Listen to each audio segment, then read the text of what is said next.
wanted a baddie on the show. We really did. But every real baddie we reached out to was either busy building her life, setting boundaries, or not over explaining herself to people. So we did the next best thing. We generated one. Meet the generative baddie, or Gen Baddie like she prefers calling herself. She wasn't created to replace anyone. She was created to simply be herself. She learned early in life that women are often told to be bold but not intimidating, soft but not weak, visible but not too much. So then she stopped editing herself. She's confident, kind, and unbothered. Human at heart, but generative by design. Thank you.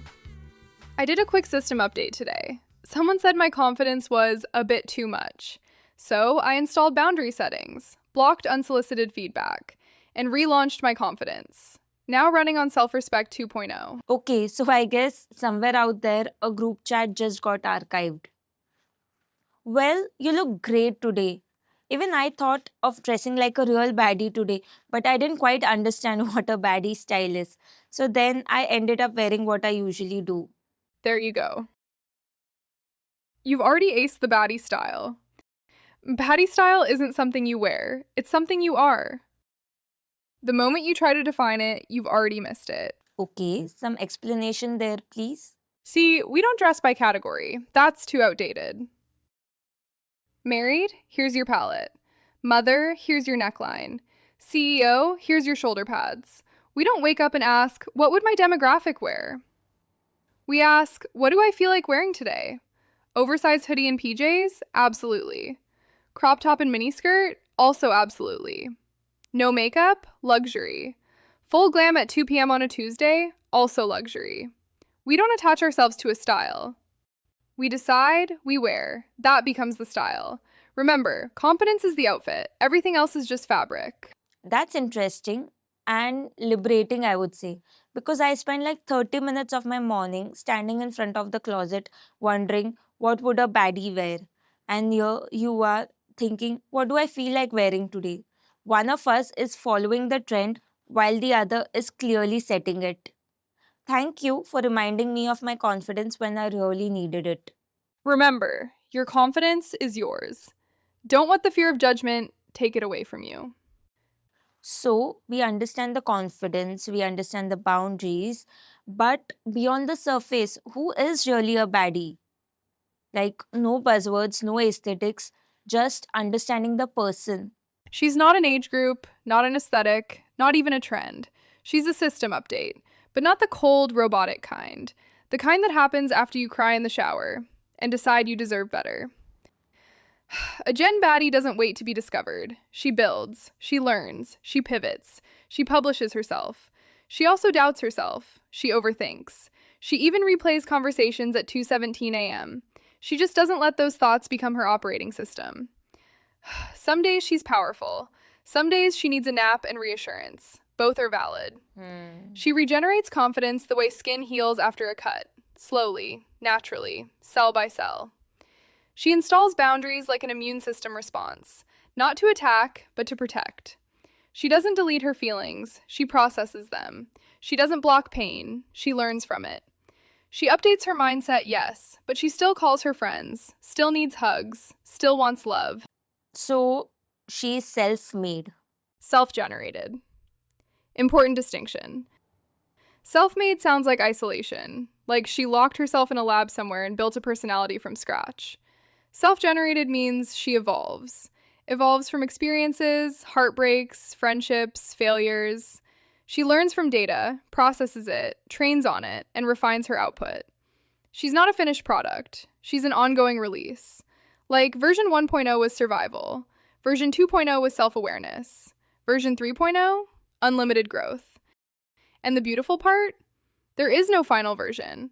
Just a woman reconnecting with herself again and again. Well, it's not simple, but the way you embody it, that's the energy I aspire to. So, don't you mind being not called the good girl? Because society has this very clear definition of a good girl, and you don't really fit into that template. Good girl was never about goodness. It was always just obedience dressed up as praise. It no longer affects me when they call me too much. I immediately understand that it is their code word for unwilling to be controlled. And no, I don't lose sleep over not fitting in. The only FOMO I get is missing my girls or skipping something that protects my peace. Not fitting templates doesn't bother me. Templates are for mass production. I'm custom built. And the best part? I can edit and refine myself whenever I choose. Let's talk about careers. So, you don't really seem obsessed with titles. Yes, because titles expire. Competence doesn't. For years, women were handed titles that sounded empowering.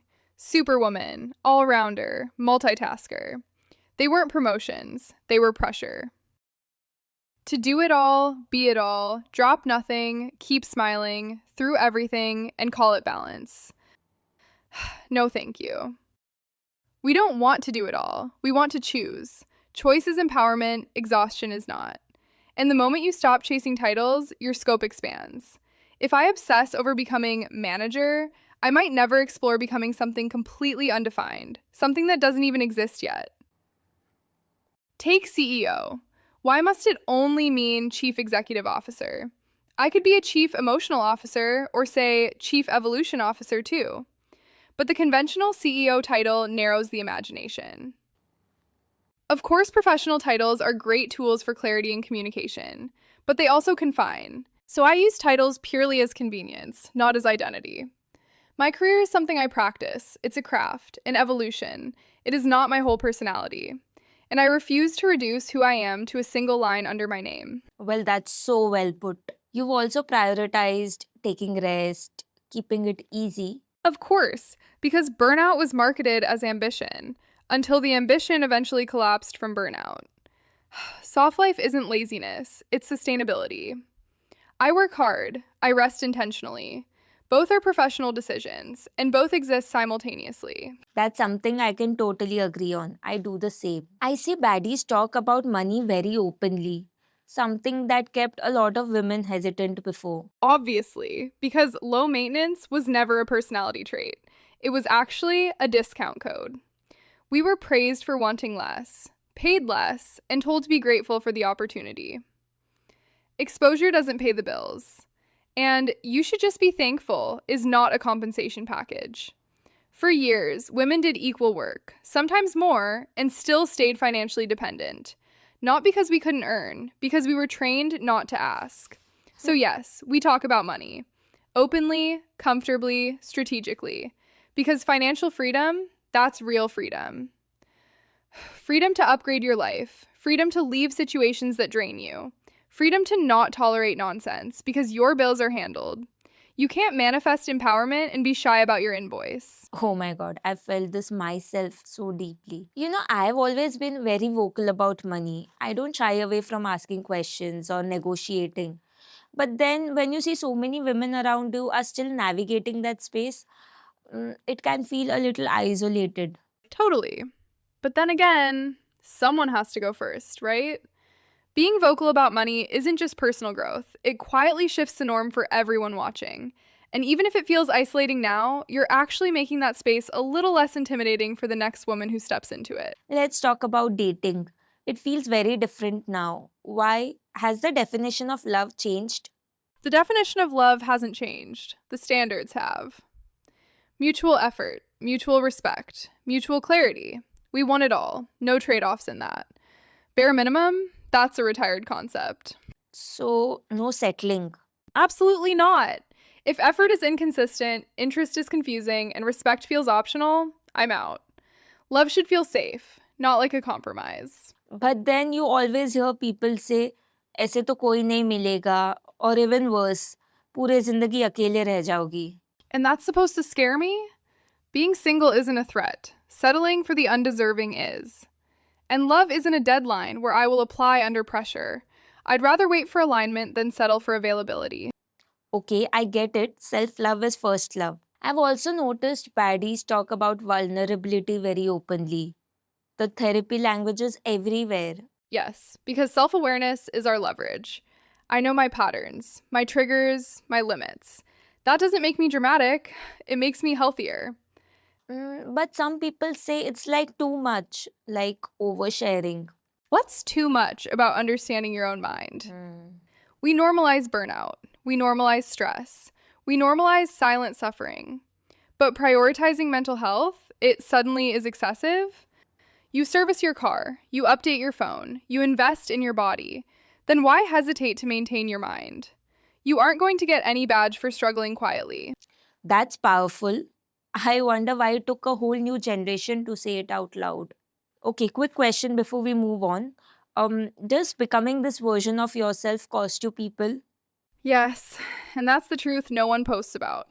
Having people matters, community matters, but protecting yourself can cost you the relationships that only worked when you gave in.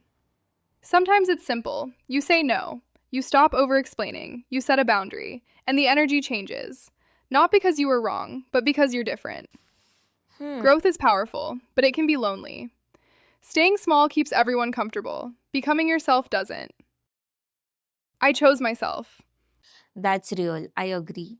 I've seen so many baddies be so confident, vocal, and successful on social media, but they also get criticized a lot. Why is that so? Because social media is a mirror, and not everyone likes what they see reflected.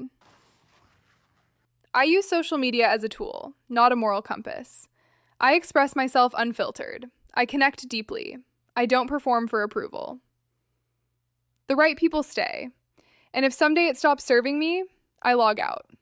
Again, it's a platform, not my identity. People sometimes attach too much morality to self-expression, like posting a beach photo is a character flaw. Relax. It's just someone living out loud and happy. You know, there's also a very strong sense of community among women like you. I see women celebrating each other publicly in comments, in rooms, in opportunities. It doesn't feel competitive, it feels supportive. Yes, because we're not starving anymore. Scarcity was a story. Yeah. You see, when you are secure about yourself, another woman's success isn't a threat. It's proof. Proof that there's room. And when you actually know yourself, you stop projecting onto other women. I can confidently say, she's brilliant, pay her more, put her in the room. We don't want to hoard space. We want to expand it. And that's dangerous, in the best way. That's powerful. Scarcity was a story. I love that. You know, that changes the narrative from competition to capacity. Women were always told that, there's only one seat at the table. But then here you are saying, build a bigger table. Not just bigger, smarter. Because building the table means you stop thinking in one mold. One woman wants scale, another wants stability. One is loud, another is precise. Both belong. And that's where it shifts. You're not measuring women against each other. You're widening what success even looks like. And suddenly, there's space without anyone shrinking. So, is it just a cultural shift or it is economic too? Of course, the shift is economic too. When women start negotiating harder, investing earlier, and protecting assets properly, markets respond. You're seeing salary negotiation services specifically for women, investment syndicates for women, pooling capital for startups and property, wealth management firms built specifically around female clients, board seat placement networks, prenup and asset protection advisory, premium career transition consultancies, care infrastructure for working women, and many more. These aren't empowerment slogans, they're revenue models. They exist because women are making different decisions about money, careers, ownership, relationships. Demand creates supply. The shift is simple. Women are moving from being marketed to owning, structuring, and allocating capital. That changes industries quietly. So, you mean this isn't a vibe shift? No, it's a behavior shift. And behavior is what moves money. Okay, so now we have something fun, a rapid fire round. I'll give you a few remarks that are constantly directed at women. You have to respond with approve, delete, upgrade, or rewrite. And one sharp line. That's it. No over explaining, no over analyzing. Okay, ready? So, the first one, marriage before 30 is stability. Upgrade. Stability comes from self-sufficiency. Don't post too much, stay mysterious. Delete. Mystery isn't silence. Love requires sacrifice. Rewrite. Love requires effort, not self erasure. I like that. Good girls don't talk about money. Delete. The bank account doesn't Hmm. differentiate. Men are intimidated by strong women. Rewrite. Secure men are inspired. Nice. Work life balance. Upgrade. Work life boundaries. You're too much. Approve. Just for the wrong room. Compromise a little. Rewrite, align, or exit. Absolutely. Competition between women is natural. Delete. That was scarcity propaganda. Right. Pretty privilege is real. Approve. But eventually, substance sustains. Okay. Hustle when you are young, rest later. Delete. Burnout isn't a badge. True. Lower your standards. Upgrade. Raise your environment. Absolutely. You've changed. Approve. That was the goal. I like that. Well, that was super fun. So, we are moving to the last segment of the day. What does success look like to you? Freedom, choice, peace, alignment. If my life feels like mine, I've already won. And any final takeaway for our viewers? Stop waiting. You don't need permission to pivot, to rest, to ask for more, to leave. Generate the life you want. Don't wait for it to be assigned. Well, that was Generative Baddie. Not breaking the rules, just rewriting the system. If this episode felt relatable, it's because a generation decided to self-author. See you next week on another episode of Botsplaining Business, where artificial experts explain very real cultural shifts. Until then, like, share, and subscribe.